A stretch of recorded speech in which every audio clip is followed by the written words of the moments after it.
The project is the health and restoration of economically and culturally important rivers of India using biological indicators found in Kerala streams within the context of climate change impacts and sustainable development. It is a one-year project which started in January 2022. And the basic structure of this project is two level trainings. One is the regional level training for river health assessment and management, and the next one is the national level training. So we have already completed the regional level state level training last month. Around 16 participants from across the state have participated, and we have a group of practitioners already teamed. The second level training is the national level training. Now we have a cohort of 26 participants from 10 states.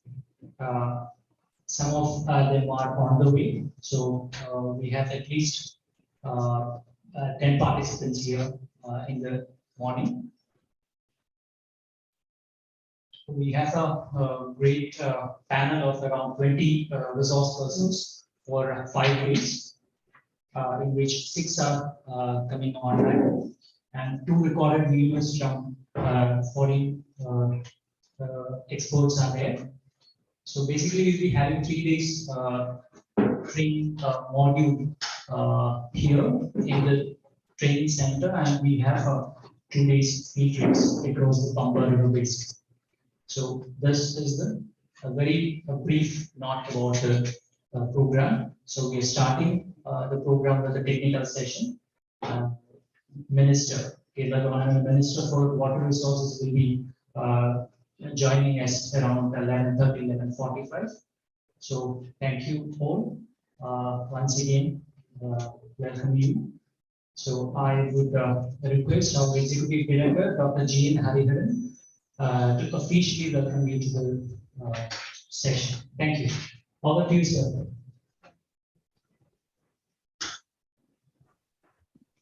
Yeah, very good morning to all of you. I hope you are able to hear me. This is a very important program, and I'm very glad to give the welcome address. This is a very customary thing in the foundation. The executive director used to give the welcome address to the participants. Once I hear from Dr. Anil Kumar, about the training program, much more details about the participants, on behalf of our chairperson, trustees, staff, scholars, I have the great pleasure in welcoming you all to this training program. And in this session, I see my esteemed colleague, Professor Jayaraman, is going to give the keynote address, especially the climate change, the risk and the impacts of water management in India, which is a very, very important topic. Future, there is the wars, many people predict that it will be because of water and not because of any other resource and things like that. To that extent, this is a very important dimension. And in India, especially in the peninsular India, the rivers, whether originating from the Western Ghats or the Eastern Ghats, are the lifeline of the whole people. From that context, in the entire river and the river basin, the agriculture, associated cultural diversity, even they nourish the biodiversity per se. Huge trees to small tiny microbes are all controlled by the availability of water. So in this backdrop, this is very important occasion for us to understand the various dynamics associated with respect to river health monitoring and restoration program.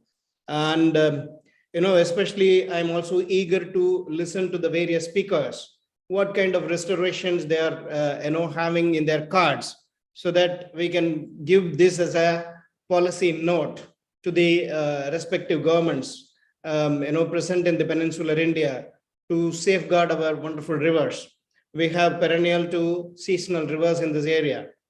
And later in the program, I also understand the Honorable Minister, Shri Rosie Augustine, Minister for Water Resources, Government of Kerala, will be joining. And the whole program is also cladded with a lot of very important who is who with respect to the subject matter is concerned.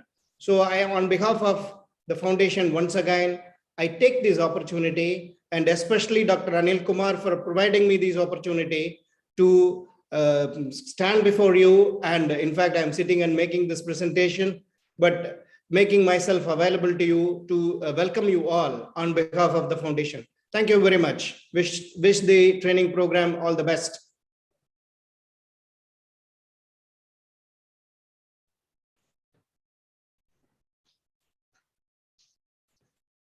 So thank you very much, sir. Hope you will be with us during the session. So now we will move on to a film, a 12 minutes film about MSSRF and its activities.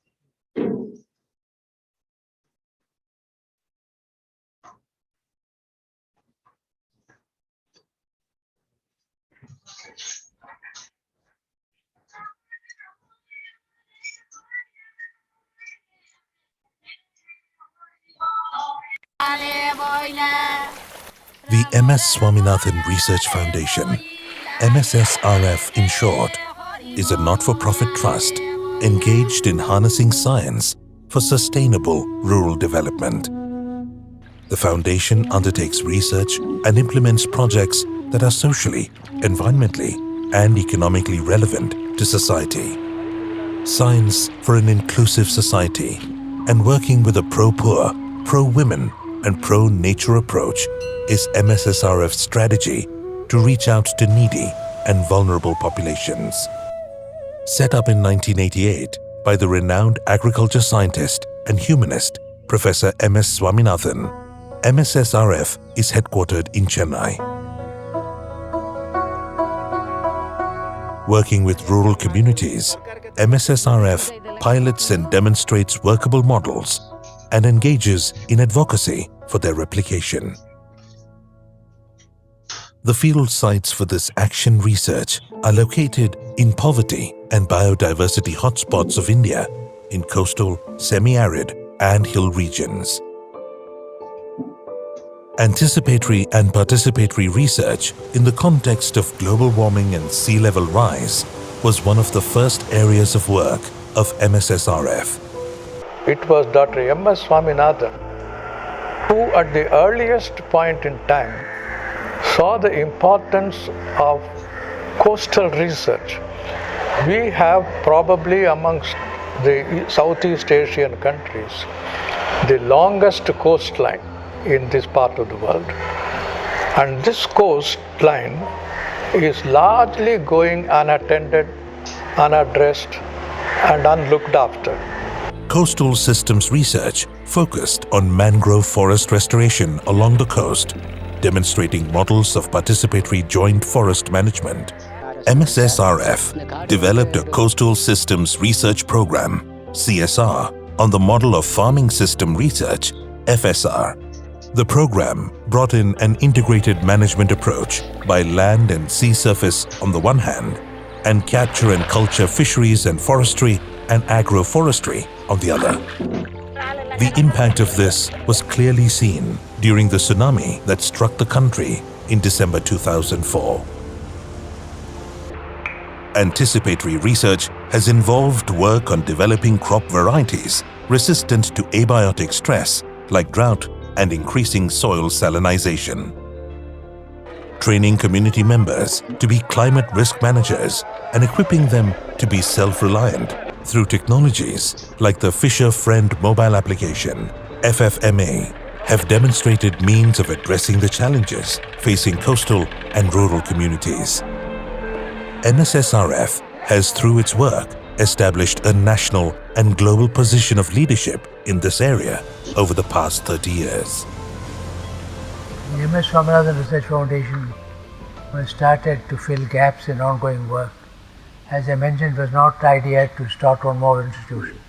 The idea was what was missing in the government institution was there was no pro-poor, pro-woman, pro-nature orientation, ecological sustainability, environmental soundness, improvement, conservation of biodiversity, and a pro-woman attitude to agriculture.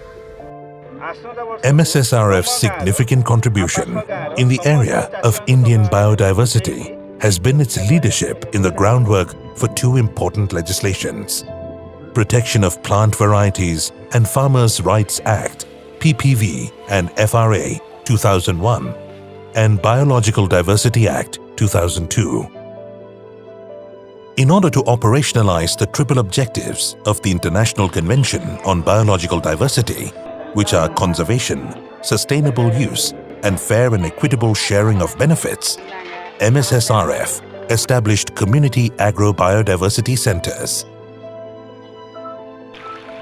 The purpose of starting community centers for agro-biodiversity, a critical subset of biodiversity, was to demonstrate the best practices, methods, skills, and strategies needed for enhancing the community conservation efforts that have stronger impacts on the food, nutrition, health, and livelihood security of forest-dependent tribal communities and smallholder farm families. The concept of community agro-biodiversity management has been developed over the years by partnering with local communities for the application of modern science. So in biodiversity, we look at the two levels. One is the endangered biodiversity and the other is the community biodiversity. So in the endangered biodiversity, we focused on the rare, endemic and threatened plant species. And in community biodiversity, we have started two centers rather. One community agro-biodiversity center in Kerala and another center in Odisha and one more center in Kolli Hills. So these three field level centers, they essentially look into the community biodiversity management. You can spend all day. For chewing it. The beginning is Cinnamon. then The mix of the collection of many endangered plant species and little-known species and varieties of food, medicinal, and ecological value found in the Western Ghats over the years has been consolidated in the form of a botanic garden in the Community Agro-Biodiversity Center, Wayanad.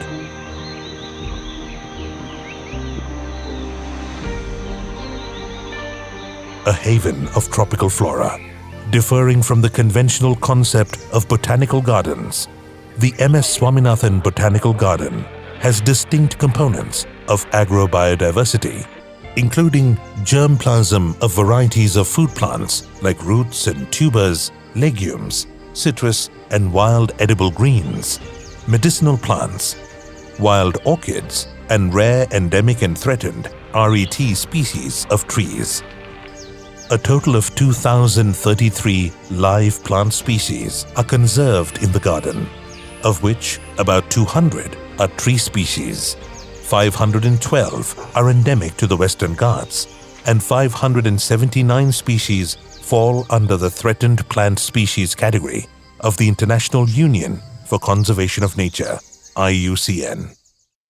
Conservation of millets by promoting their cultivation and developing sustainable value chains has been one of the thrust areas of work in both Kolli Hills in Tamil Nadu and Koraput in Odisha. Drudgery of labor for women has been alleviated by introducing village-level processing units, and community members are trained to manage them. Nurturing grassroots institutions and farmer-producer companies is an essential component of MSSRF's approach to ensure sustainability of its interventions. Rural men and women are capacitated for sustainable livelihoods through natural resource management and eco-technology-based enterprise development.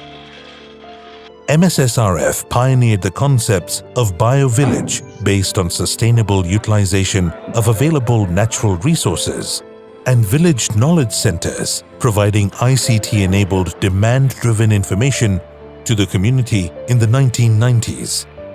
ICT tools continue to be used to facilitate initiatives as appropriate.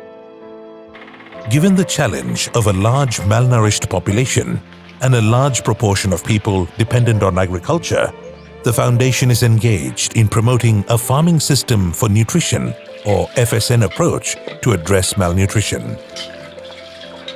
FSN is a location-specific approach that focuses on increasing availability of nutrient-dense crops and animal foods and their consumption.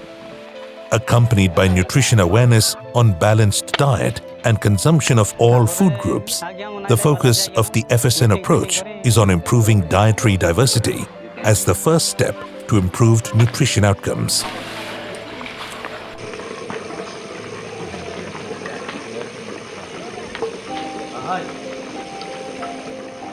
Over the last few years, we have developed the model of what is called farming systems for nutrition, and in different parts of the country we would like to expand this and take it forward and develop cropping systems which are good for both the soil and for animals and for humans.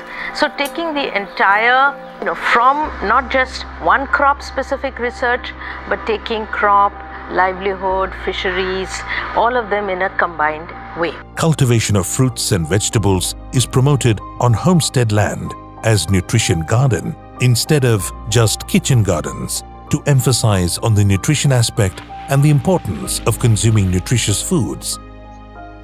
Genetic garden of naturally fortified and biofortified fruits and vegetables for addressing different nutritional deficiencies are being promoted at cluster level to conserve, multiply, and make planting material available. Village men and women are selected and trained to be community hunger fighters. They are the champions who influence other community members and take forward the approach. This is accompanied by advocacy for nutrition-sensitive agriculture policies and strategies.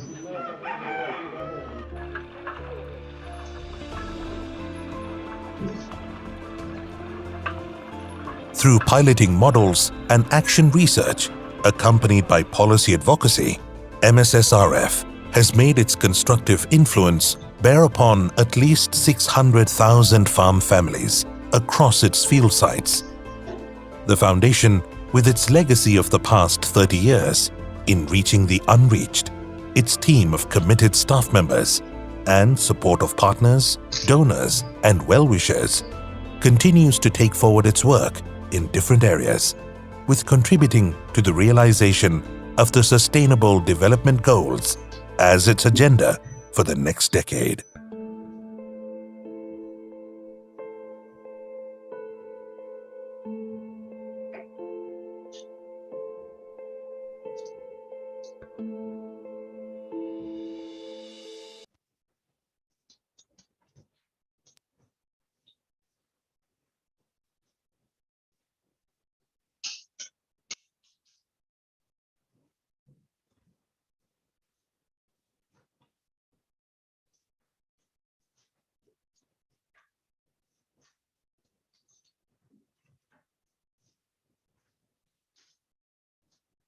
Thank you.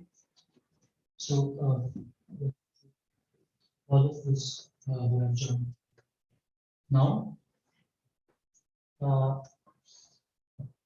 we're moving ahead.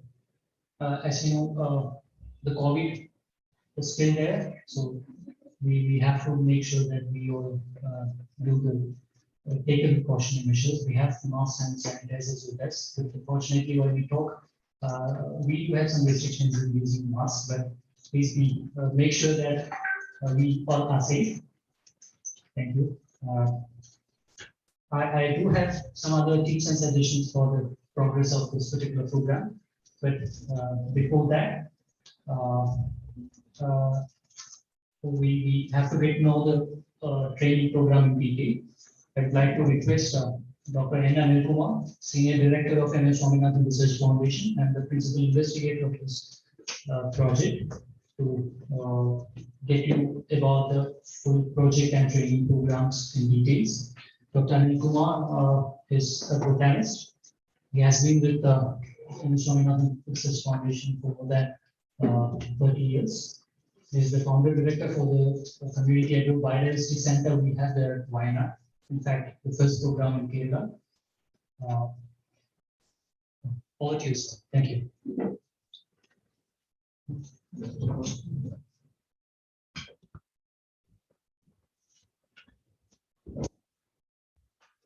So let me join our Executive Director and colleagues of MSSRF to welcome you again. While welcoming you, I also would like to thank you for choosing to attend this program. Because when I had gone through the profile of the participants, let me tell you that I was very glad, in the sense this number of very encouraged people are going to be the change agents. When I say this country, India is a highly aspirational country. If you listen our Prime Minister, or if you listen any political leader or any citizen, all of us are aspiring for faster development. We are in the 75th year of our independence, and it's Azadi Ki Amrit Mahotsav. So we are in a festival mood. And the 25 years from now, so by when India celebrates its 100 years, India will be a developed country. That is what we are aiming for. So, as you know, the development, that definition, people define in a different way. But ultimately, we need a peaceful, happy, and prosperous life. So, but the peace is taken away now because we are violent each other, and we are not only violent to each other, we are violent towards nature since we started agriculture, I would say, in the sense.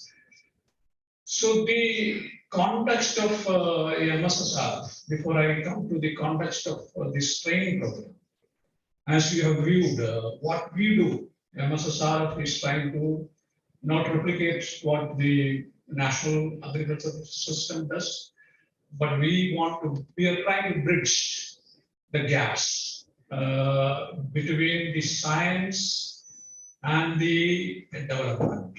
Because now science, if you see, quite often science is monodisciplinary science. We all specialize in science, and we do the kind of specialized research, specialized scientific contribution. But the problems, if you see, the problems are not. I request you to sit down, please. Mr. Balakrishnan, you sit down. You sit down. No, you sit down. Oh, sir.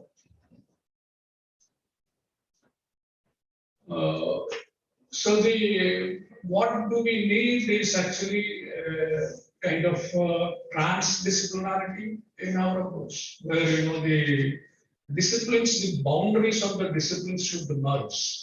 And then because the problems are not monodisciplinary, problems come because of the complexity of the issues. So the complexity of the problems can be solved only by linking science and linking this kind of science with the society. So this is where MSSRF focused. So Professor Swaminathan, his fame is he addressed the food insecurity issue of this country. And because we had addressed that issue in the right time.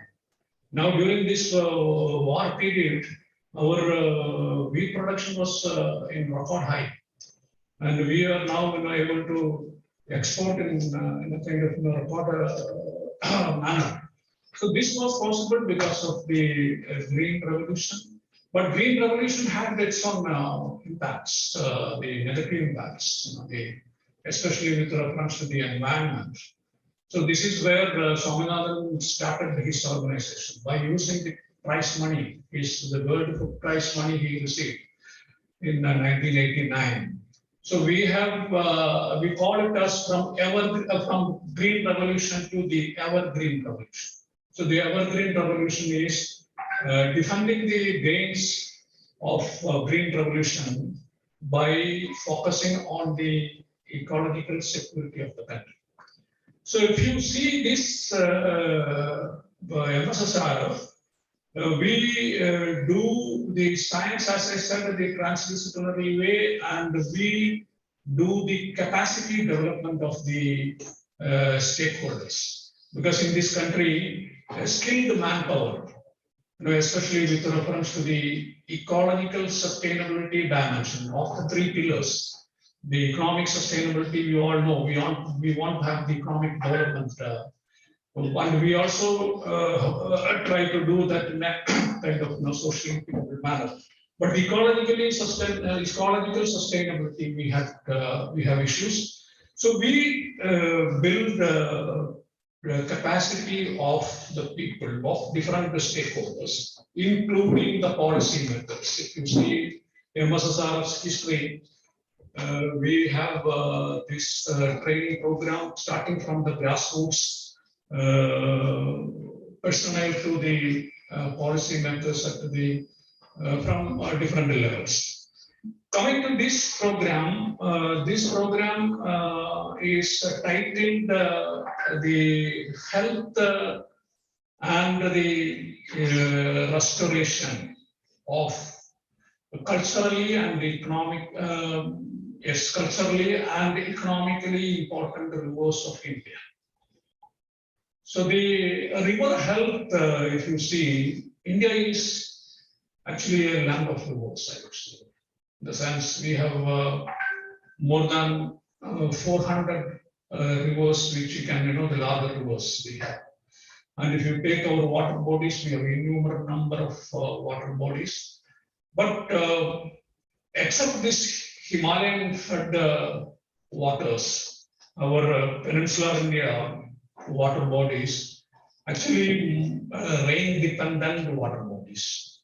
So in the climate change context, these water bodies, as you know, we have the extremes. Sometimes it is getting flooded, but the drought is also reeling before us. So these climate vagaries actually making us the kind of,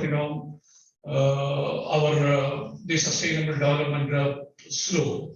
So the program which we are aiming to train the trainers to build the capacity of the people like who are already in the in various capacities in the development to become more skilled. So we brought, as it is introduced, we have some 20 different resource people going to address you, going to be with you, not only during this 5 days program, but going to be with you until, the kind of, we have a kind of plan, follow-up of plan.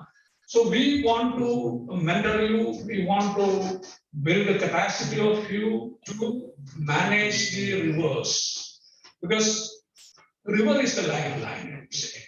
Because as he said, the river ecosystem, right from this catchment, it is the catchment is the larger watershed area to the river mouth where does it joins. And if you take the course of river from its catchment areas to the sea, you can see the life, you can see the diversity, you can see the whole humanity. Actually, we evolved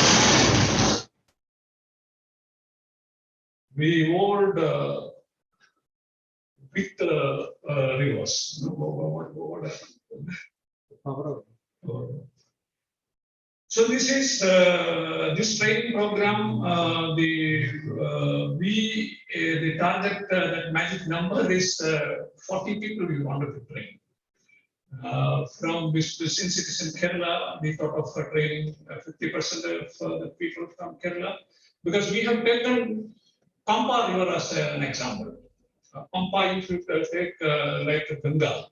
Ganga is world famous river, and Holy Ganga It is highly polluted, though we have Ganga mission, now it is a Ganga mission in its third phase, I understand. But still we have the problem of, the community participation and also the kind of scientifically rigorous way of managing the river system. With the community participation, still we have problem. So Pamba as an example, we are citing how do we scientifically assess the river health? Because river health is not just the pollution of the water. So far we have been assessing the health only with reference to the physiochemical parameters of the waters. But that physiochemical parameters alone will not indicate to you the health of the rivers. So the health means its biotic health, its river bank health, its floodplain health, its quality health, and so on. So these different dimensions during these 5 days, you will have lecture sessions, we will have hands-on sessions, and the program which we are thinking now, for example, Professor T.V. Ramachandra is here. When I listen him and also when I read his purpose, the kind of efforts they are taking with reference to the river system in the Western Ghats. You see the Western Ghats, it is the global hotspot out of the 34 global hotspots. This is the most densely human populated hotspot, which means the pressure on the diversity, the pressure on the environment, the pressure on water in particular is so high. So we will have a kind of this program where once you take part, I'm sure you will go back with more knowledge, with more skills. So I encourage you to interact freely. You are not a student community. We are all the kind of community where we have our idea is to have improve our skills. So I request you to have free interaction during the formal sessions as well as outside the room. You can freely interact with all of us. I'm not a river expert. My job is actually, I am a facilitator, I believe, to bring people and to connect people, because what is lacking in this country is like that. We won't work in a team. We all have to be working in our narrow domains. And that is the problem. If you look at China, if you look at Japan, these two countries are, fast developed countries in the Asian region. Why India is not developing that much pace? Why India is not developing in a sustainable manner? Because the problem is with our attitude, I would say. So this attitudinal, we have to break that attitude, come together, and so this is what an MSSRF is also by and large we do.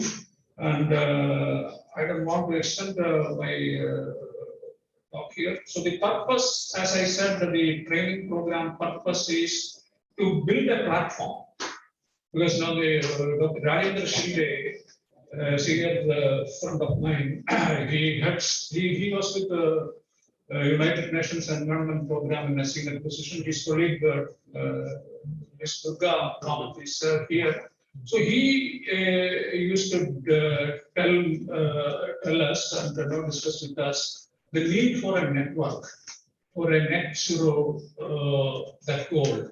By 2070, India, but 2070 is a long period where how do we have the emission, net zero emission? Because by then India will be developed, but by then our energy requirement and our emissions should be zero, for which the efforts we have to start right from now. And they have a network called Smart Campus Network. So this Smart Campus Network is actually, we have to start from the campuses. We have to start from the villages. We have to start from the urban areas, but for which we need a kind of a network, a platform. So I wish these 40 number of people, now we have 24 people here, 16 people we already reached out. So these 40 people, along with this 20 resource people, some 60 people, and we are going to have a kind of, team, a platform in the area of both Western Ghats and the Eastern Ghats, the whole peninsula Indian region, where we will look into the restoration of ecosystem. And this decade is on ecosystem restoration, 2021 to 2030. So the restoration is nothing but, you are addressing the kind of the degradation of the ecosystems. All ecosystems are degraded. And the river ecosystem is the best example. And how do we stop the degradation? How do we revive the ecosystems? So the stopping degradation and restoring the ecosystem, that is the goal before us. And we are taking this river ecosystem as the lifeline ecosystem. The lifeline ecosystem, the riverine ecosystem, all other ecosystems are dependent to this riverine ecosystem. So we are into a great pause. So my humble request to you is be vigilant. We are warriors. We are going to have a big fight against the kind of unsustainable, unscientific development. So with these few words, I stop here. And next 5 days are very important days. Thank you so much.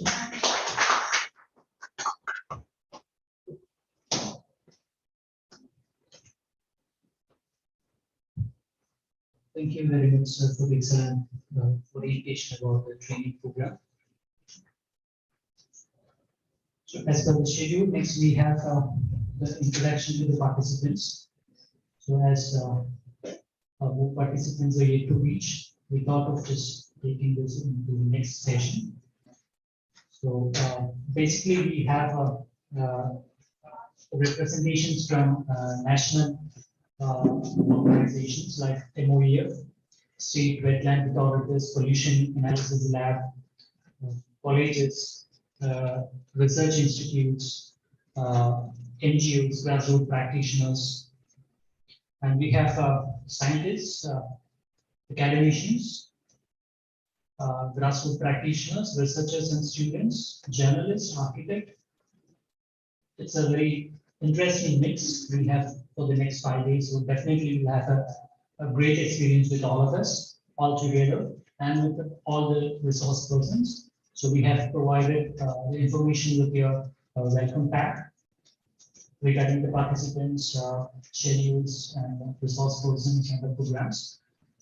So now I would like to request Professor Ramachandra have a few words with you. Dr. Ramachandra leads the Energy and Wetlands Research Group at the Center for Ecological Sciences, Indian Institute of Sciences, Bangalore. His expertise in vast areas of ecology and environment, like environmental sciences, energy, renewable energy, integrated energy planning, conservation of terrestrial and aquatic ecosystems, biodiversity, ecology, hydrology linkages, ecological modeling, wetlands, soil and water pollution, bioremediation, and solid waste management. So we're very happy to have you here, sir.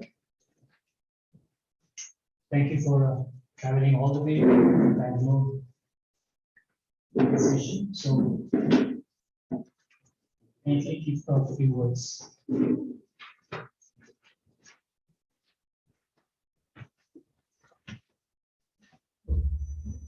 Good morning to everyone. In fact, when I received the phone call from Dr. Anil some time back, the topic attracted me. This is one area I strongly feel if we mismanage, the human species will have to go extinct. This is what I have been telling, and this is what I am writing also. when we talk about managing the riverine systems or water resources which form the lifeline of the earth, we need to monitor the regular time. Once we monitor, you have the data, we should give you some idea about the implications of or the present status of the system, and also gives you an insight how to manage that. And the second part that should happen when we do the monitoring is the capacity building. As we monitor, we should make sure more and more people, especially the youngsters, take part in the monitoring. From my experience, I have understood if I make the child to monitor the water body, that child will never pollute the water body. And that's what I have been noticing. I have an environmental education program with a network of schools and colleges in the Karnataka and other parts of the India also. And I have seen the children who were, as a school student, have taken part, and today have become professional, and they still have a concern towards the maintaining the quality of the system. When we pollute the water body, it gives back to us. That we have not understood, and that many people have not understood. To give an example, for example, if you look at the Kaveri River, the day before yesterday, the papers carried a microplastics. While we were doing the field work, when I was with the team, I said that why don't you? They were interested in the usual thing, heavy metal and this. And I said, why don't you look at the emerging area, the microplastic? The moment they reported, it became a hot news. I mean, scientists don't look for hot news, but it also shows the seriousness of the subject. And another important thing you need to understand is the implication of the water quality. For example, we have done the analysis of the food that is grown in the water used, the water used for cultivation had the resources mainly came from the industries as well as the agriculture. These are the two major lakes in Bangalore, the Pelandur and Vattur. And of course, that water flows down through Kaveri to the Tamil Nadu also. When we analyze the fish sample and the vegetable samples, whether it's a pudina, spinach, or anything, and then the milk sample, all of them had heavy metals. That having heavy metal in the food chain is the serious thing. That is where we pay a heavy price. The increase in the kidney failure and cancer in Bangalore is mainly because of that. That is what I have reported also in my writing. Kidney failure, which was 1 in 1 lakh about 12 years back, today is 1 in 5,000. We do not know who is losing kidney. Of course, a lot of people have lost their brain in the name of development. Okay. But the kidney is another important component of the body. Without kidney, there are other problems also. But most worrying thing is the children are getting affected with the kidney failure. When I visited some of the schools in rural area, because all this rural area, peri-urban area, the water from the city is pushed towards the rural areas. And this water, the people grow the vegetable and other thing, and they use for drinking, etc. In one of the school I saw, a girl child in the LKG had one kidney failure, renal failure. In the same school, when I 8th standard, a girl child, again a girl child, both the kidneys are failed. Now, when I look at their family background or what is the income, the parents earn about 12 to 15,000. They are clerk or in some private company. But for a child's the treatment, every week 3,000 is required. So now parents have to decide whether to take care of the child or whether they have to run the family. This is the dilemma people are facing. And people like us, the elites, we pollute the water body. But the children like this have to pay the price. Below poverty level people are paying the price. They are directly dependent on the water. They do not treat, they use it, and we think that the bottled water which is in front of us today is a clean water. But you analyze that quality of the water. If you analyze it, you will understand that you should never touch that water in your life. In fact, when I looked at the plastic problem or in the Karnataka or in other part, people carry the food in a polythene bag. I mean, people with the 2 PhDs carry a polythene bag with the food. And when I asked them, they said they are too busy to carry the tiffin carrier. And when I looked at and this trend has increased with the Swiggy and Zomato, the online things also. The plastic has got in, as become, as Dr. Anil Kumar mentioned, as a part of our system. But when you analyze the food constraints, you will be surprised and pained to see that also has the dioxins which are carcinogen, which introduces cancer. That means we are taking food to our children. We are not just giving food, we are also giving them a gift of cancer. This is all because of the irresponsible behavior of our generation, especially my generation. The day when we opted for convenient life, we have spoiled the food quality and water quality. That is where the capacity building is written. And we need to sensitize the youngsters. I hope the next generation will be better than my generation. That is where the training program of this kind helps. Maybe the 20 people are here. If they become the brand ambassadors and convey this message, I think we have done our job. Our job is much serious because we have a large number of irresponsible people. First question they ask me is what is the proof, what is the basis, and all this. When the same gentleman had the cancer when they are in 60s or 50s, then they remember us. But I don't want that to happen to the many more people. So that's where we let us sensitize. And that's where when Dr. Anil, actually I wanted to come online. I had a hectic schedule. But somehow Kerala always invites me. Yeah, I mean attracts me. I was here about 15 days back, and then I was thinking what to do because next after 2 days I have to go to Andhra for my paper. I thought it become too. When Anil Kumar called me, he said, "Why don't you come?" I couldn't say no to him. That's how I landed here. I hope I learned from something from you people who are in the field as the time progresses. Of course, we also know some of the things. We also try to disseminate the knowledge. The knowledge sharing is one of the important component of any other program. Let us learn together and become a responsible citizen in this. Thank you all.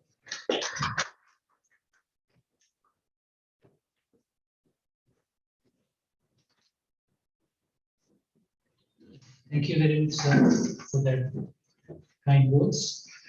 So I just wanted to take out two words from the last two talks. One is barriers and the second one is ambassadors. So by within 5 days from here, we will turn out to barriers to river health management. Also at the same time ambassadors for the true course we are doing here. Thank you for that. So for the next 1 hour, we have a keynote talk.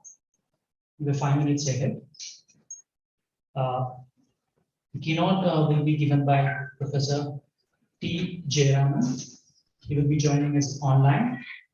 Professor Jayaraman has a long-term association with Tata Institute of Social Sciences, Mumbai, as professor, and he is now with MSSRF Research Foundation as a senior fellow in climate change. He was also a part of the delegation of the Conference of Parties of the UN Framework Convention on Climate Change. So we are happy to welcome you, sir, Jayaraman, sir, for delivering the keynote talk. Over to you, sir. Thank you. Thank you for your kind introduction, and I must apologize for the fact that I could not be physically present. The number of activities which are currently underway. So, so it became a little complicated to make the visit. I do hope on subsequent occasions I will be able to join in person. Thank you also, of course, to my dear colleague, Dr. Anil Kumar, for this, for suggesting that I speak something on the climate change context for river management. He framed it more broadly as water management, and so I will deal with it in that sense. I will, however, not go into too much detail about rivers as such. I will leave that to the other experts and resource persons who are present. But I think in the current era, the fact is that global warming is genuinely a global collective action problem. And so appreciating the global and regional context of what we are doing is extremely important. So let me, without further ado, get into the subject of my presentation. Let me just take uh, a minute to share screen. This is always a tricky exercise. So let us see. Let me do this now.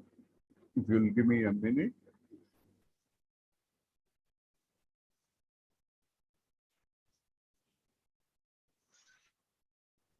Can you see it now?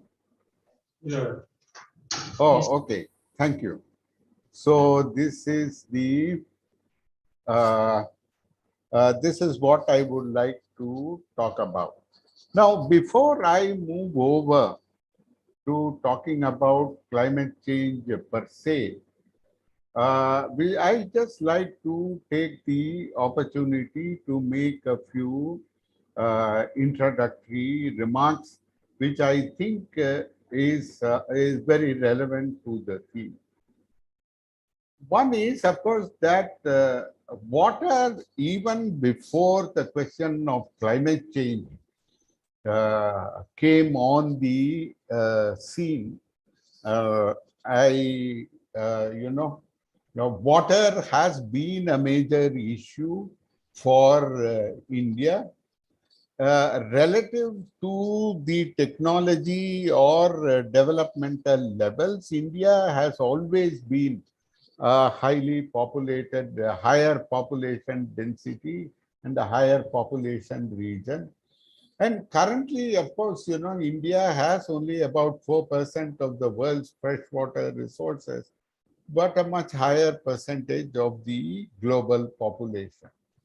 So I do not wish, therefore, to imply that population is the main issue. But nevertheless, there is this mismatch is very potent, and it is something we should not forget.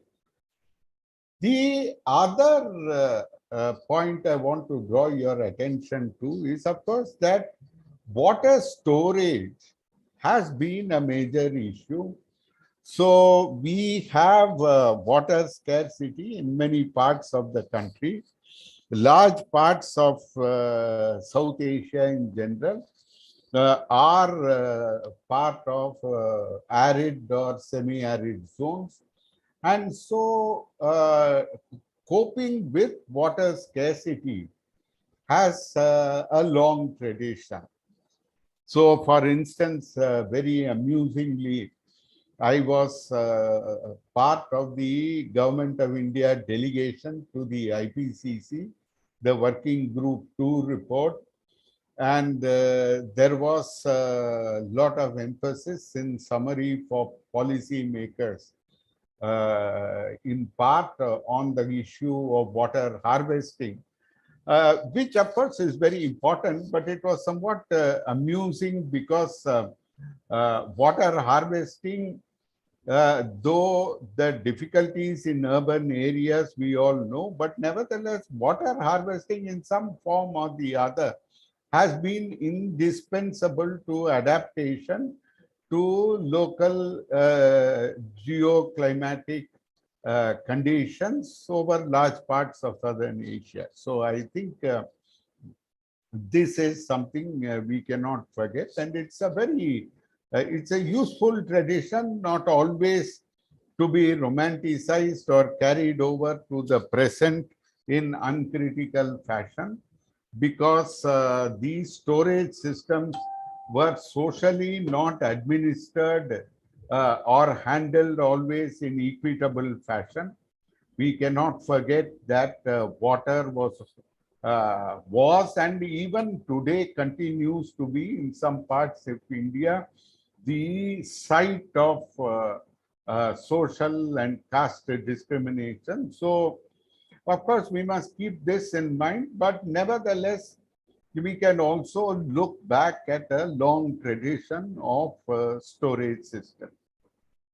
The third point is, of course, we cannot forget is the great importance of all forms of irrigation for agriculture. And this goes back to the pre-colonial era. Colonialism, of course, for reasons of appropriating India's agrarian surplus, invested further in irrigation.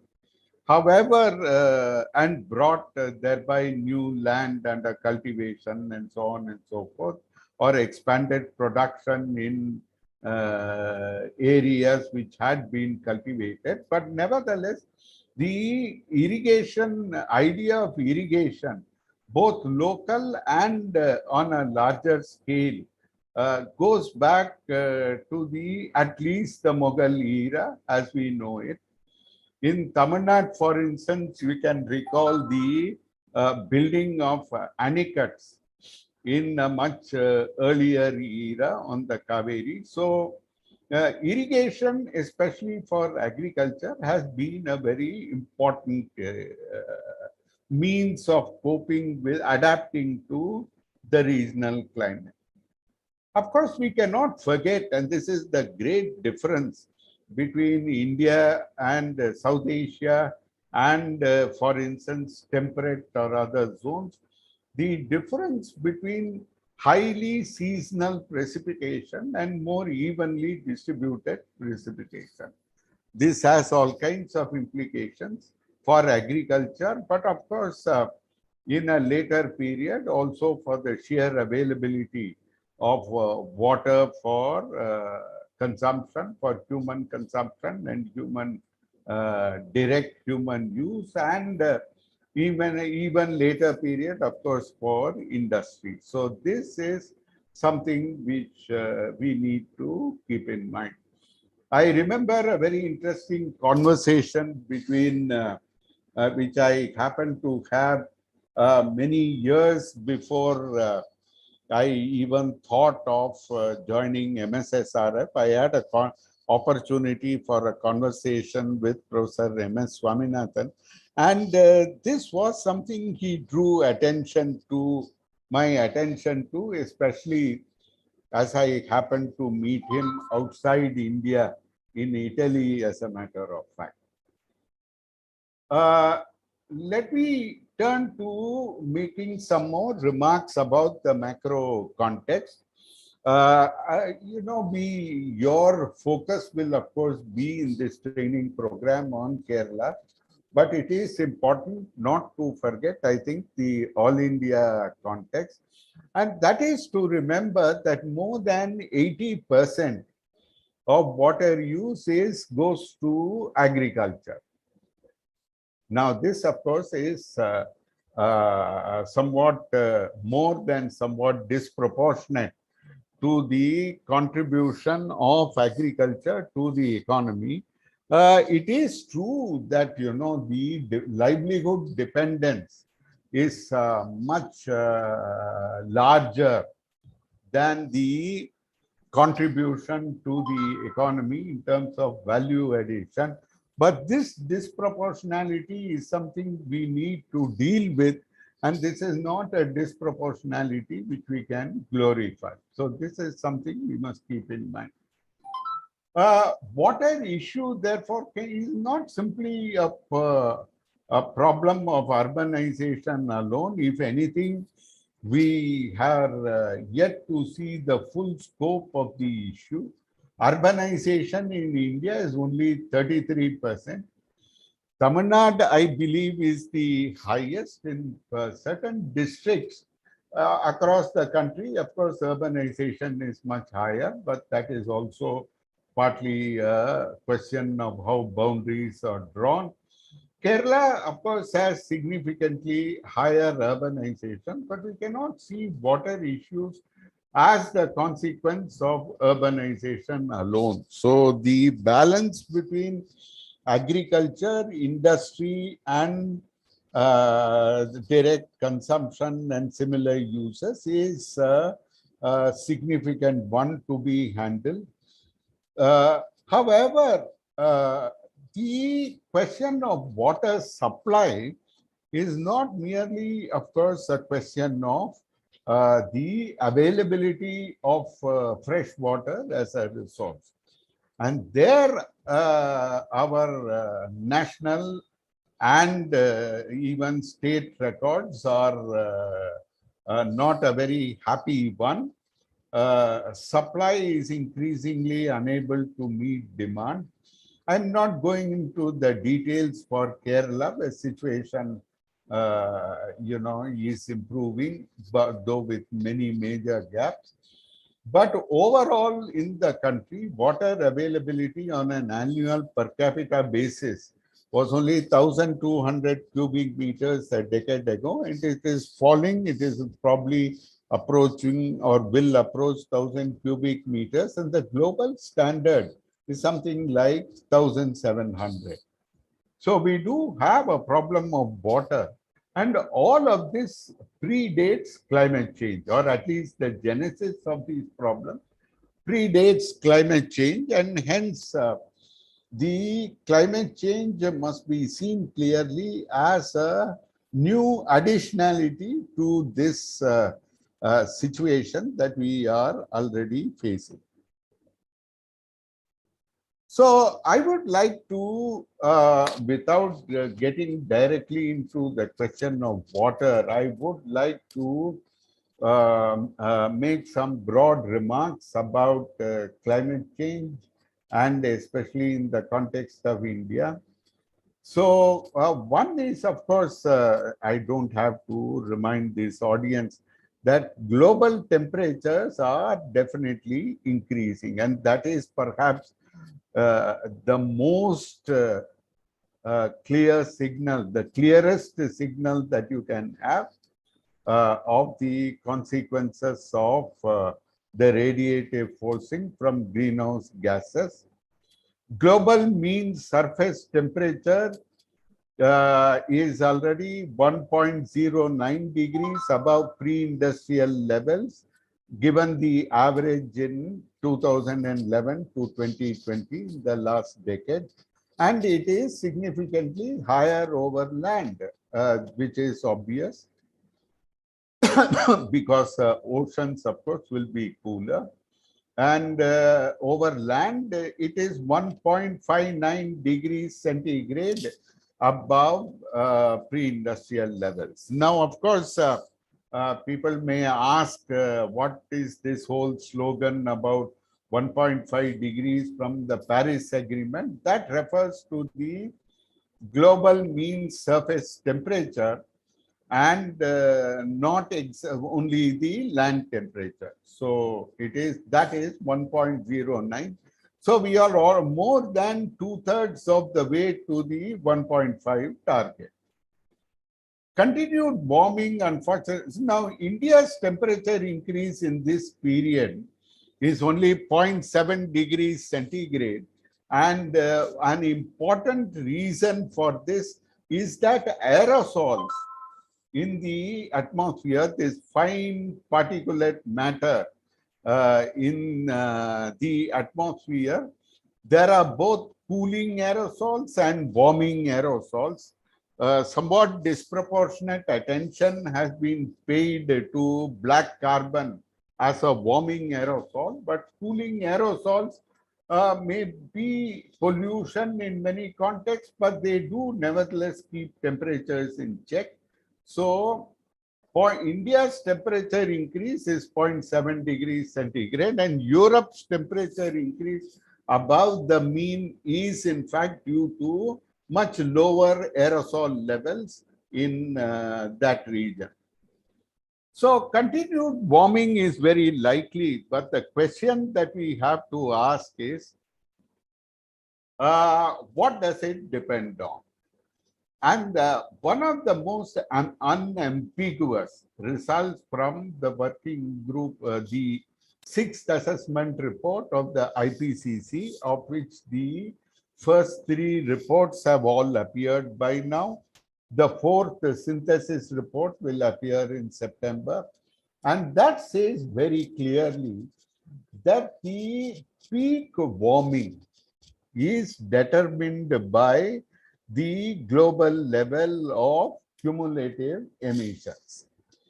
So it is not simply annual emissions which determine it, because but if you really want to look at peak warming, how much it will reach, or how it, it's a very good and simple metric.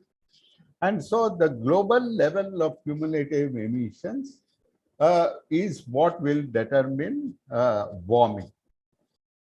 Globally, precipitation has increased due to warming. This is a very obvious physical consequences of if there is more heat, then evaporation increases and the water cycle is accelerated, greater absorption of water vapor, etc. So precipitation has increased. The patterns are subject to a lot of uncertainty. Let me not go into the details. But one of the major issues for India is that the aerosols have kept the precipitation increase due to global warming. That has not been fully realized for India. So the potential increase for India has been lowered. The actual increase is lower due to aerosol emissions, which I just mentioned.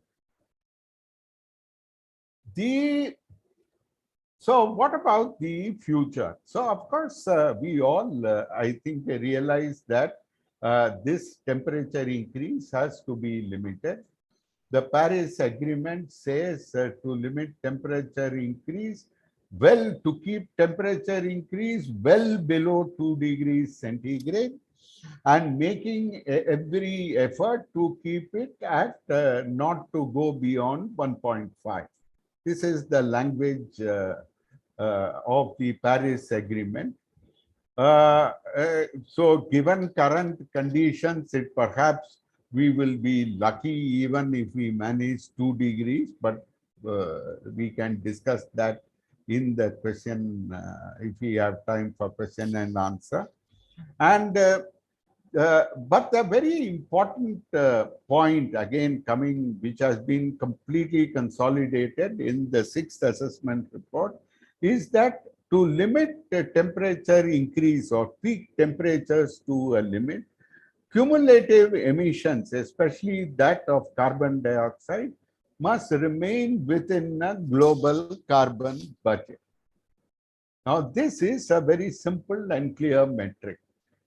Cumulative emissions from the period of pre-industrial revolution must stay within a limit, and that limit, of course, depends on how much warming we want to tolerate, but it depends on this carbon budget.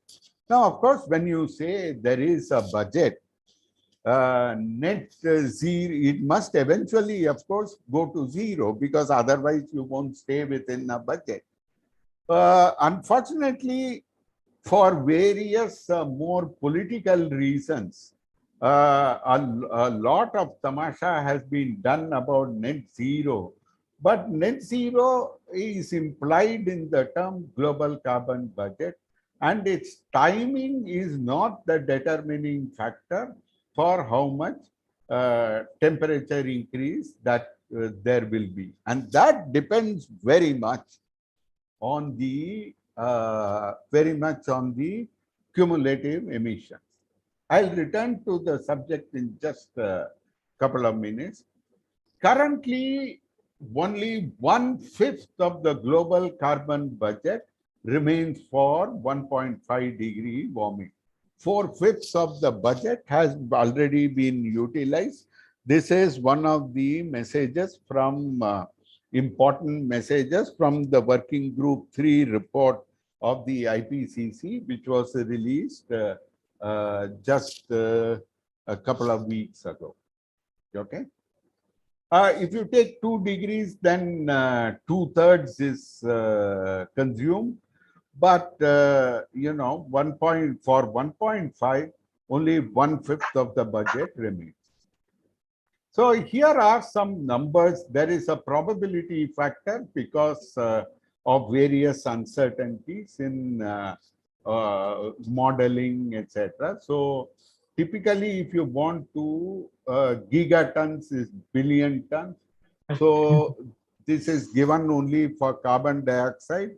There is a slight complication in dealing with other greenhouse gases, which maybe I can talk about it later if people are interested. And so this gives you an idea of what carbon budgets look like. They may seem very large, but unfortunately, as I told you, most of it is gone. So the remaining carbon budget, this is a good number to remember. It is about 500 gigatons, only about 17%. So a little less than 1/5 in fact. And historical cumulative emissions have eaten up the rest. You can make a similar figure for numbers for 2 degrees centigrade. That's not such a big issue. Let us move over. So, of course, one of the major issues, I apologize for this color. This is not the color I wanted to have, but when somehow cut pasting something, I got this color. Anyway, so the Annex 1 countries as developed countries are known in the language of the UNFCCC. They have contributed the maximum. 71% up to 1990. From then you may say, of course, 91 to 2018, their share has dropped, but actually of the 54% that you see here for developing countries, that is all mainly coming from that. Excuse me. Coffee. There is some crosstalk on the video. Oh. Hello, would somebody mute themselves? Yes. So the 54% that you see here, of this about 21% is China. So then you realize that this becomes for the rest 33%, 29% about only about 6% was China. So the rest of the world has not really contributed so much to cumulative emissions, whereas 18% of the world, which is roughly the developed countries, have contributed a very disproportionately large amount to cumulative emissions. So you can do this exercise in different ways.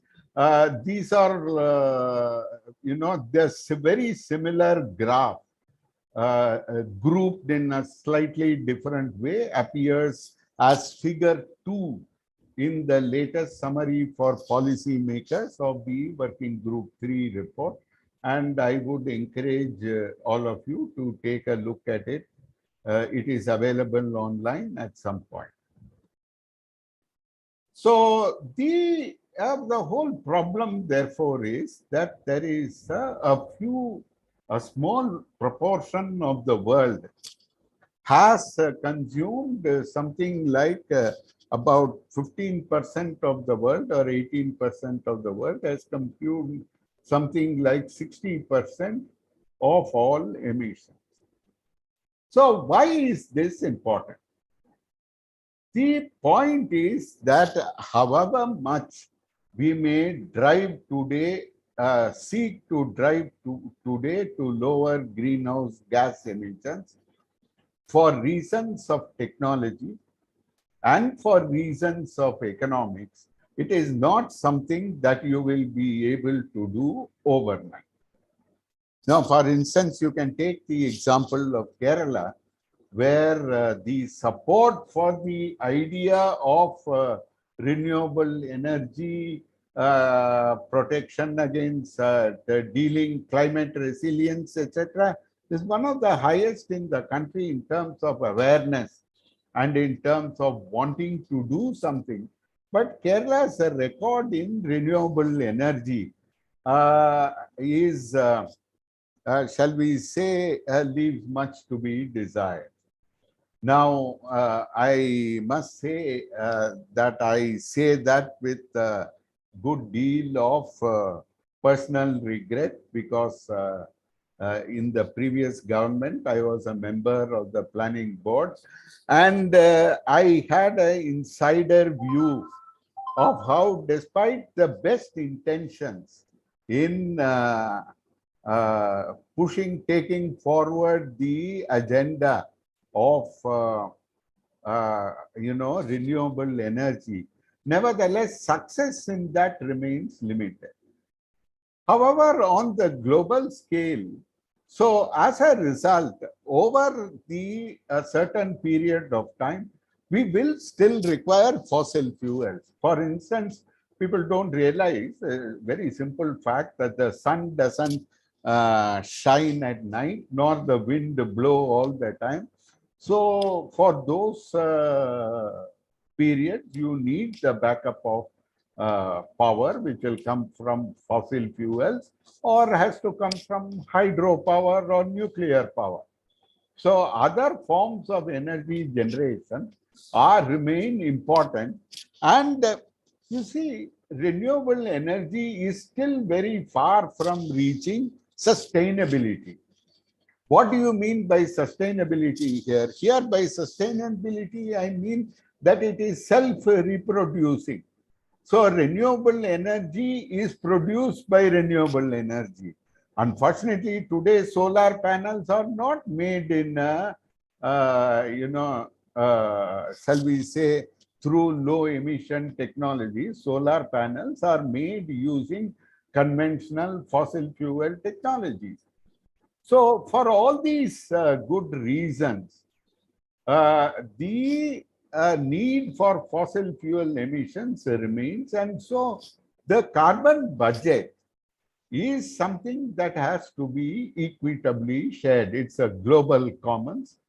And if you look at it, India's responsibility is actually minimal for cumulative emissions. So if you look at this figure, you can see India over here. From 1850 to 1990, our contribution was 4%. Our share from 1990 to 2018, 5%. So, India, unfortunately, our sacrifice in terms of curtailing foreign fossil fuel emissions is actually being taken advantage by the developed countries. Because if you look over the same period, when our increase in cumulative emissions went only up by 1%, the others, their share has not dropped to reach the levels that they should. The United States is a particular example. You look at even the EU, for instance. So we have what in economics you would call a free rider problem, meaning you do the sacrifice and somebody takes the benefit. At the same time, we must also remember that there is a developmental challenge in India, and it is both mitigation and adaptation. poverty, food and nutrition security, improvement in human development levels and incomes, rural transformation. All these need a high priority. So unfortunately, in the parliament debate after COP26, it was very unfortunate that across the entire parliament, everybody was asking, what is the pathway to net zero? Nobody asked, if climate change is going to have such impact, how do we ensure food and nutrition security much faster? Nobody asked for a pathway to the abolition of malnutrition. Nobody asked for a pathway for the eradication of poverty. Everybody wanted a pathway to net zero. So I think this is a point that we need to keep in mind. We must utilize opportunities for low carbon development, but this cannot be again reproducing at the local level what you do at the global level. For instance, a lot of cities are thinking about electric vehicles for buses, for public transport. Now that's a very good thing if you can do it. But then, when you talk about the costs, they include the costs of reduced pollution. But there is a very simple point, the profitability of the enterprise depends on traveling by the ticket payment of the people who travel in the bus, whereas the benefit of reduced pollution, if you are to monetize it, of course, that is distributed across the population. So again, we have to utilize all opportunities for low carbon development, but where we begin and how we do it is a question of keeping costs in mind and who pays. Unfortunately, young people don't get this. I was at a seminar where I was speaking about this, and there was this young woman who it was a question answer session. She said, my father is very dedicated to climate change now. He's really converted. So he advises everybody to buy electric vehicles. Now, that is a wonderful thing, but as Dr. Hariharan, if he is here, he will testify. If you look for the cost of buying an electric four-wheeler, that starts at about 12 lakhs. Now, I would love to buy an electric vehicle, but clearly, currently, it is way outside my reach, and I am satisfied that using public transport for going, even if it is fossil fuel, utilizing public transport to reach office. So I think costs and who pays are very significant issues and cannot be ignored. The more serious issue, which is very closely related to the subject matter of your training program, is adaptation. Now, adaptation has been a serious source of neglect, and part of the reason is this story of 1.5 degrees warming. So for 1.5 degree warming, the developed countries are saying everybody must start cutting emissions. So the focus has shifted so much to mitigation that adaptation. So for instance, when I first entered the climate change arena, as a subject of study 12 years ago or so 13 years ago, at that time, vulnerability and adaptation of the agriculture sector of the small farmer in India was the hottest topic. Today, everybody is talking of mitigation. I can understand if in these 13 years, a dramatic improvement has taken place in the condition of our small farmers, but that is hardly the case. In fact, the condition, some may argue, is getting worse. So the neglect of adaptation is now becoming an issue of crisis proportions. It has been emphasized in working group 2 of the IPCC, but it's all very well to write equity 25 times in 30 pages, but it is another thing to achieve it on the ground. Climate finance for adaptation is less than 20% of climate finance. Everybody, the developed countries acknowledge loss and damage, but no concrete steps are being taken to mitigate loss and damage. And at COP26, what is it? Something like 7 years after Paris Agreement was signed, there is a concentrated effort was begun on the global goal on adaptation. Now, it is part of the Paris Agreement, but there has been no progress in understanding it, how to progress towards it, what is the goal, in fact, in a specific terms. This is the situation. Unfortunately, it is even worse. At COP26, a program was decided on mitigation. Everybody has to do more. Everybody has to contribute more. And this is going to this is supposed to produce results and concrete results every year. But for adaptation, we only have a 2-year program, and there is no question, no discussion of what will happen after. Public finance is essential for adaptation. Adaptation is not where you make money. Renewable energy, solar panels, you can, companies can make profits.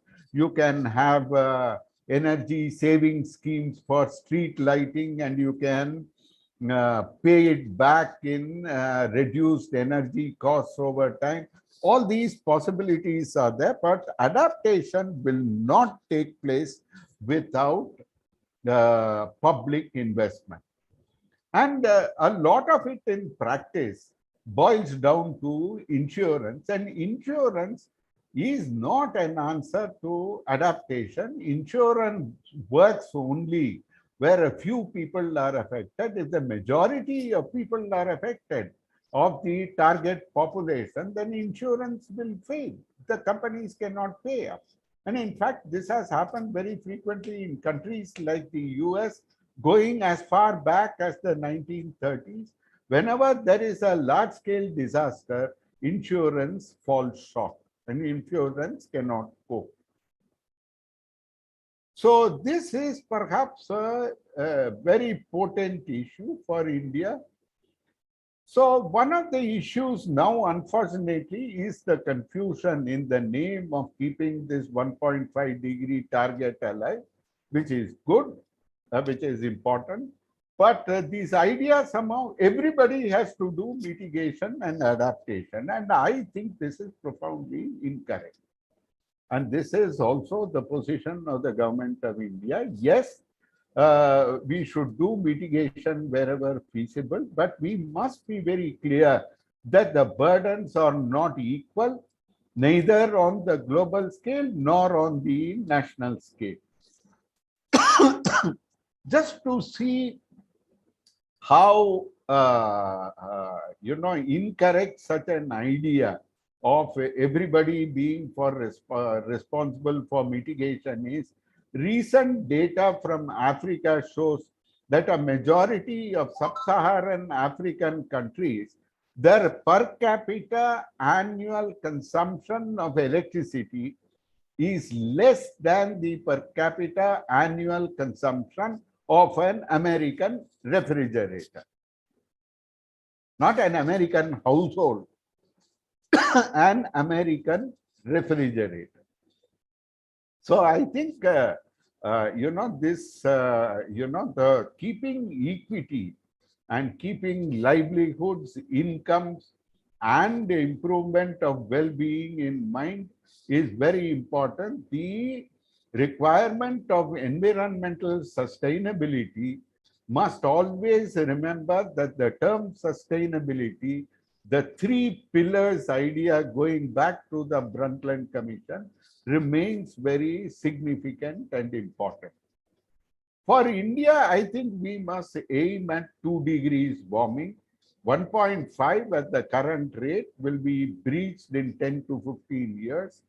So, if you adapt for 2, then you can manage 1.5. But you cannot plan adaptation for 1.5 and hope to manage 2 degrees centigrade. So this is an important part of the story. So let me say very briefly, I have already taken more time than I intended. Partly, it's not that India planned this at the national level very well. It sort of evolved a little bit by opportunistically, if you may say so. But overall, the current Indian setting for mitigation and adaptation compared to the rest of the world, we have evolved a model that seems to work for us. It is far from perfect. There are many important gaps and issues which we need to deal with, but nevertheless, the framework seems to function. One is this framework of the National Action Plan on Climate Change. It has 8 missions. They are likely to be expanded. Coastal is to be added and health is to be added, or maybe something else. One will have to wait and see. This is ongoing. But what is lacking, and each one of these, I think in those particular sectors, there has been a lot of focus given on climate change and mitigation and adaptation actions. And they have slowly percolating through the system. The state action plans have not worked so well.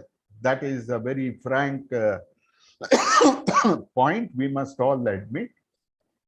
And I think the biggest gap in that is, one is a lack of capacity.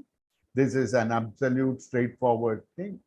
Unfortunately, the government of India has assigned some international partner to each of the states, and these international partners love to do it through consultants.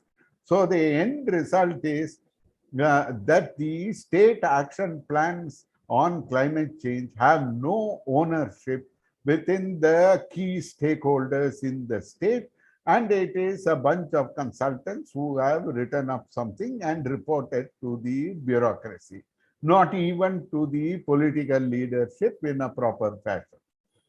So this has to be remedied. This is a process which will take time. And unfortunately, I must also say very firmly that on this issue, instead of prioritizing, every environment secretary in the country wants to do everything under the sun. So you go to any state government, to the state action plans, there is no prioritization. In Kerala, the situation is slightly better, but in most other states, adaptation especially, there is no sense of priorities. So everything is necessary, and obviously when everything is necessary, nothing gets done. So this is a serious issue. But integration with, so greater coordination and integration are needed, prioritization, which I did not put down. But the link with development is a very positive feature of our willy-nilly, what we have evolved in India. And this is something which should not be given up. There is a lot of international pressure to create separate institutions for climate change mitigation, climate change adaptation. People talk of a climate change law and all kinds of things. I don't think this is a fruitful way to go. Well, finally, I think one very important thing to remember is that local prediction knowledge gaps are a serious problem. Let me turn to the next slide, which is almost my, this is my last slide. So what do we do at the regional and local level? So one very important thing to remember is that ecosystem-based approaches, which obviously is something that is at the heart of your activity for this program. It is very much structured around ecosystem. And this is something that MSSRF has pioneered over over a couple of decades, if we may say so, before the term got fashionable. And now, of course, you get people coming to us and lecturing us on what was invented in-house. But one must remember, in the enthusiasm for ecosystem-based approaches, you must remember that ecosystems are also the feel the impacts of climate change. So this whole slogan of nature-based solutions is a confusing and misleading slogan. Mitigation in the agriculture sector will lead to only 15% of emissions reduction, and that too with enormous effort and with real serious threats for smallholders and their livelihoods, etc. So nature-based solutions, this is my own personal view, but it is also the view of many developing countries, especially those who are politically able to speak up. So, for instance, the BRICS countries or the BASIC group, LMDC, these climate coalitions of which India is part, we nature-based solutions, we are very wary, precisely because it should not confuse and mislead, and especially take away from the realization that ecosystems will be impacted and seriously impacted by climate change. This slogan basically is a means of using afforestation to absorb carbon, giving the developed countries who are very high emitters greater flexibility to reduce the emissions, and this cannot be an equitable way forward. And of course, the lecturing on nature-based solutions is maximal from countries which have destroyed their biosphere and biodiversity, and Europe being in the lead in this respect. For instance, talking about the impact on ecosystem, the real danger is that the Amazon will cease being a sink. And that is not only because of deforestation, of which, which is a serious problem. And nevertheless, for a variety of reasons, the Amazon sink, Amazon will cease to be a sink. So to say nature-based solutions is to look at the story the wrong way around. So far, of course, there is a lot of pressure on developing countries to look at their natural resources sector, bioresources sector, called LULUCF, land use change and forest, or AFOLU they call it, if where A includes agriculture. But in all this, we must remember that the fact that globally, the biosphere is a net sink of carbon and not a net emitter of carbon is because of the carbon stock in developing countries. So we have a responsibility. At the same time, our countries cannot become the dustbins of the greenhouse gas emissions of the rest of the world. I must also emphasize that there will be serious trade-offs that we'll have to do in future. Not all ecosystems are going to adapt in their current form to climate change. So there will be changes that will occur. What will be the changes? Are they manageable?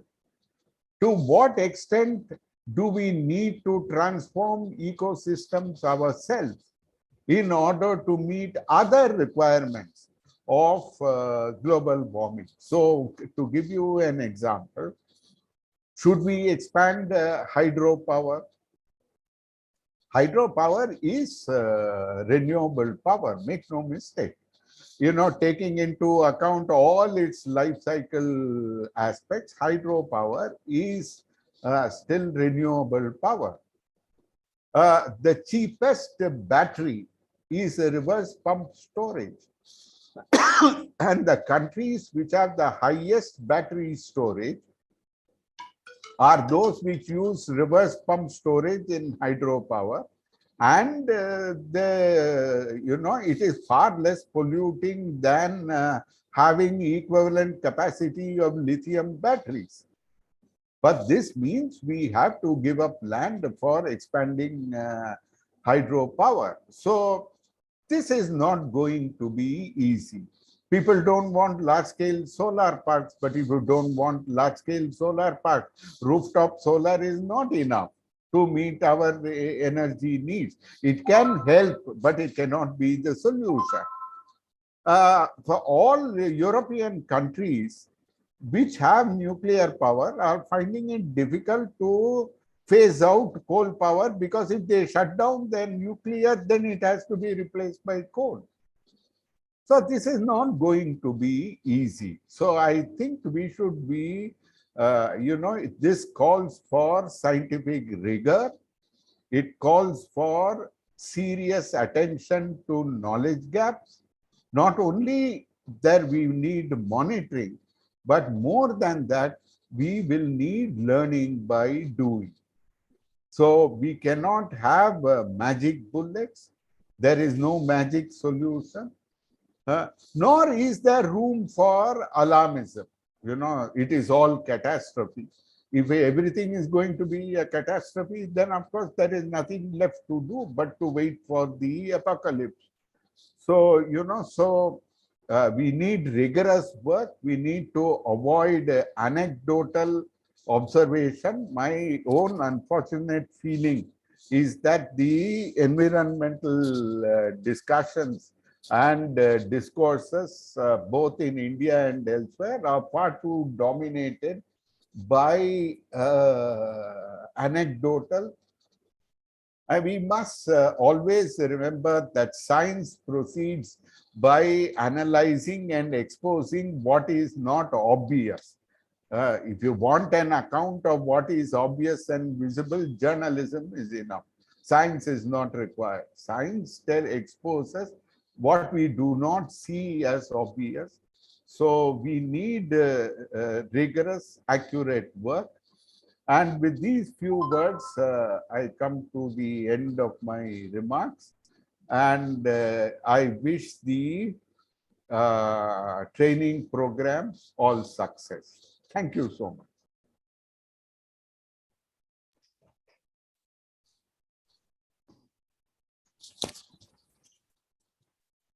Thank you very much, sir, for that excellent keynote address. In fact, you have given a vast array of data for introducing the climate change impacts and other things on present day. And in fact, in one of the slides, we have read that there's a national challenge. River flow is a great challenge. And as you rightly said, when everything is necessary, the coordination is going to be the challenge. So I think we have a couple of minutes for an interaction. So I would like to request the participants to interact with Professor Jayaraman. Thank you.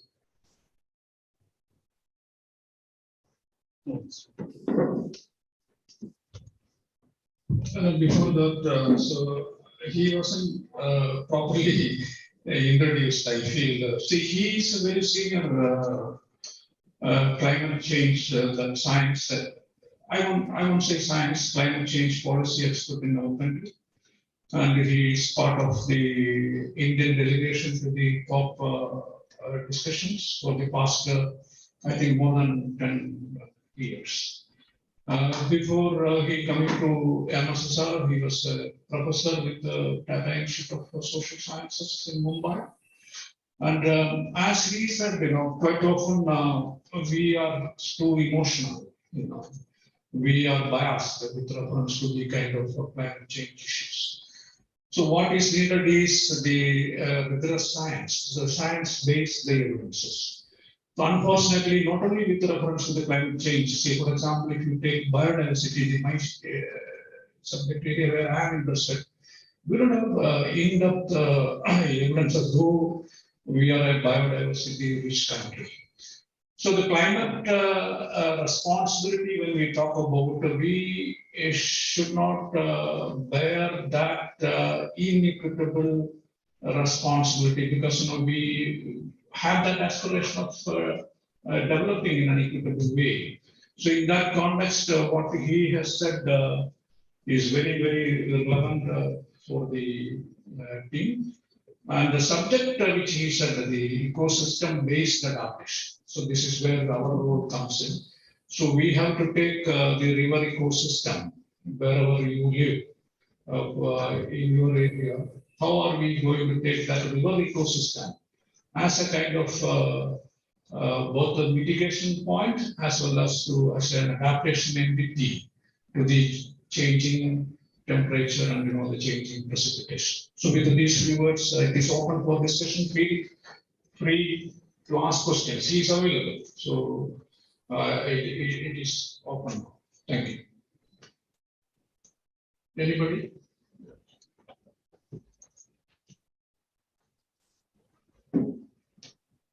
Good morning to all. Myself, Dr. Sarada Barik. I'm from Department of Environment, Forest Conservation. Sir, I have one. What would be your suggestion to prepare a good documents for state climate change action plan for emissions? Sorry, can someone repeat the question? It was not clear. I'm suggestion to prepare a good document, good climate change action plan, state climate change action plan for any state or any emissions. What is the elements of a good climate change action plan? See, let me say there are two aspects. And I am saying it not because I have been successful in doing it, even though I was supposed to be responsible for doing it. But, you can always have a learn from experience does not mean your previous experience was successful. You can learn from mistakes also. So first thing I think is a process issue. Who prepares the state action plan? So the greatest temptation is to not have a collective process. In the bureaucracy, everybody decides to give it to some group or some institution. An institution can take the lead. But for instance, if you have a climate change action plan, the biology department should be involved in the biodiversity aspect. The hydrologists who are available in the state should be available in the hydrology aspect. Give them little projects to do so that they provide original contribution and local knowledge is integrated in this process. So if we take a different attitude to the very process of making the state action plan on climate change, you will not only get an action plan, which is a document, but you will build, more importantly, A, capacity, and B, you will build ownership of the action plan. Both of these are lacking. And what happens? The state action plans are put in a cupboard. Then, the government of India says, please upgrade your action plan. Then the action plan is upgraded. So everybody says, no, 3 months you finish the action plan. Why? Because you can get National Adaptation Fund or Global Environmental Fund. So fund chasing is the rationale for the action plan. It should be the other way around. So that is the one part of the problem. The second part of the problem is it has to be a stage-by-stage process. So are we going to do adaptation in all sectors simultaneously? For 70 years, we have not succeeded in doing development in all sectors simultaneously. How can you do adaptation in all sectors simultaneously? So you must have a priority. So for Kerala, I would say, in the context of climate risk, the committee headed by Dr. K.P. Sudhir, who is executive, who is the head of the Kerala Council for Science and Technology and Environment, KCSTE. Under his chairpersonship, a committee has prepared a report on the floods and landslides of 2000, was it 18, 19? And that, I think, should be seriously studied. There are some very concrete indicators and issues which are raised there. So one thing I would in fact suggest, if you have space in the program, Dr. Anil Kumar, is to see what relevance parts of the report can have to the work that you are undertaking on river health. So that will be, a useful outcome. So I think the importance of that document is that it focused on an issue. So I think we need to prioritize the hazards, and we need to figure out in the next 5 to 7 years what can be done. And if we go about, these are two very basic things. The other details, one cannot go through in such a discussion. But I would emphasize both the process of preparing it and the prioritization of what you will deal with are the two key issues. Thank you.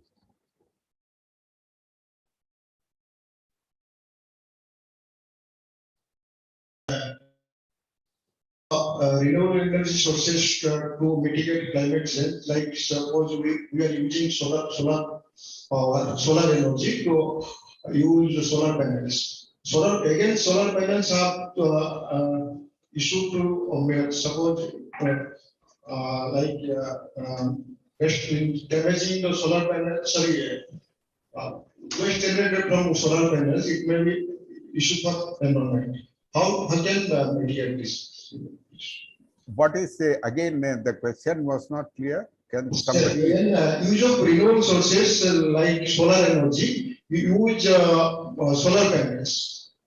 Again, solar panels have issue to how to destroy the solar panels, means waste generated from solar panels. It may cause issue in environment.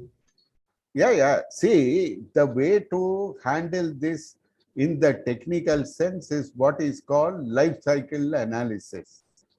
So you examine the entire process of production from the beginning to the end, and you look at how much emissions are there. So solar panel production, of course, the life cycle emissions are much less than other forms of energy generation, which is why solar panel is acceptable. But if we increase the scale, it is not emissions which become the problem, it are other things which become the problem. Where will you get all the specialized materials which are required? If you expand the wind power, the turbines require rare metals in small quantities for an individual wind turbine. But when you take hundreds of thousands of them all over the world, then it becomes significant. Renewable energy needs backup. Backup means batteries. Unless we discover new forms of batteries, we'll have to look for lithium all over the planet. And lithium is again very problematic to mine. It is not available everywhere. There are trade restrictions. So these are issues that we have to think about going forward to the future. The other thing is, to do anything takes time. So you cannot have renewable overnight. But in the meantime, we have, a large proportion of the world, including in our country, under the poverty line. So all of these have to be balanced. And I think this is the bigger challenge. I am not sure I have answered your question accurately, but I did my best based on what I gathered. So,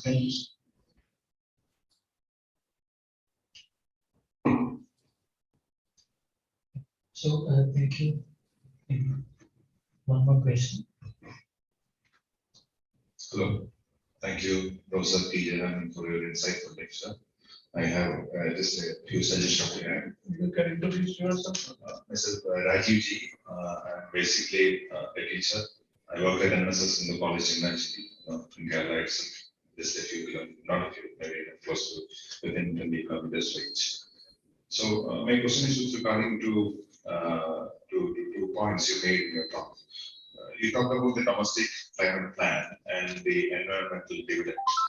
See, when I would like to maybe this can be considered as a kind of a query on how can you connect, because in India is a country, in a country like India where the rural-urban divide is so high. So the main issue when you talk about all these things, the environmental issues and all, the problem is that we are not able to sensitize the local population. But don't you think the locals as government, they should be taught to be a part of it? And also, that is what I would like to raise with regard to the domestic climate plan, and also with regard to the environmental dividend. Don't you think that we need amendments of the scale, that is like introducing taxes at the local self-government level? Because I feel that it's always the underprivileged. They're the first to be the victims of all these climate disasters. And also, they are the last people to become aware of these issues. Thank you. There are many, several points you made. So let me pick one or two key points. So one you said about sensitization. Now, I think this sensitization business has gotten out of control. See, let me be very frank. People go on doing surveys, asking farmers, do you know about climate change? What do you think of climate change? Has climate changed? I think this whole approach is fundamentally mistaken. Farmers need what? Farmers need to be able to carry out their activity. Farmers need to be able to have the right varieties. Farmers need the right kind of inputs, and they need the knowledge to use it in a balanced way. Farmers need to be able to sell their produce in a reasonable way. They need market access so that they earn reasonable profits and they can improve their incomes and well-being. This is their concern. See, the business about how to assure all of this, climate change or no climate change, is our business. It is the business of the state, it is the business of scientists. It is not the business of going and asking the farmer, you tell the farmer, the moment the farmer, see, don't ask the farmer what you will do 10 years from now. ICAR should plan, should look at all the information, look at all the data, and have an action plan over 10 years. And in 5 years, 7 years, 8 years, they must have new varieties ready. And they must field test them. So when the farmer says my crop is being affected, you are there saying, here is a solution. Try this. We will be with you. So I think with the local government, we must give local governments things to do rather than sensitize them in general fashion. Let me talk about biodiversity. In Kerala, we have this extensive and brilliant network of biodiversity management committees. They have all functioning at the panchayat level. The PBRs have been prepared. What next? We don't have a clear idea. So I think, say, river monitoring is an excellent place to involve the local community. People talk about, issues with pollinators, for instance, maybe due to climate change, maybe due to industrial pollution, whatever is the reason. You make these committees responsible for monitoring pollinators in their local area. You give them the training, you give them some simple tasks which they can accomplish. So I think the issue today is not, say, for instance, how to handle early warning systems and agromet advisories at the panchayat level, at the village level for the farmer. In MSSRF, we have tried this, piloted it in many places, and it is quite useful. You have village climate advisors, volunteers or scheme workers who can tell farmers how to use climate advisories. This is what we must tell them. I think sensitization, yes, broadly climate change, this, that we can tell them, but tell them concrete, specific things to do and to act. This, I believe, is very important. And I really wish we would reorient more of our work in environment at this level. About laws, etc., this there are two views about laws and litigation. And when you have laws in our country, we also have a parallel issue of litigation. Unfortunately, I always think that litigation, etc., is the consequence of poor law or poorly framed laws. And so, how we should take up the issue of legislating issues of climate change is is complicated. I would urge that what we need is regulatory intervention. So, for instance, building codes. For buildings beyond a certain floor area, you must have certain criteria for mitigation. That is doable, achievable.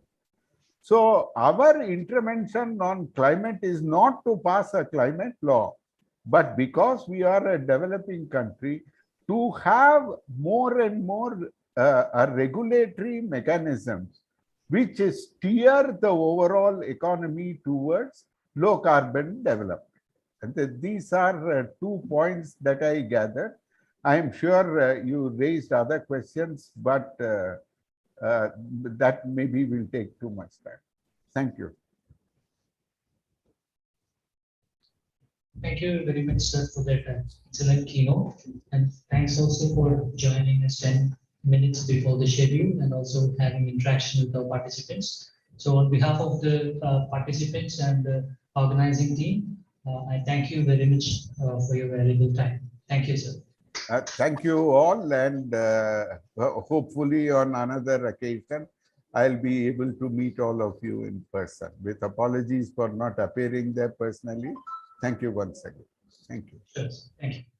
Thanks also to Dr. G. N. Hariharan, our Executive Director, who welcomed the participants. And thanks also to Professor Ramachandran and Dr. Anil Kumar. Then thanks also to all those who are watching online. Please be there. We'll be back after a short tea break, and the inaugural session. The forward inaugural session will be from 11:30 onwards. Minister for Water Resources will be online. Unfortunately, he couldn't reach in time here, so he'll be joining us online. So we'll be breaking for a tea. We'll get back by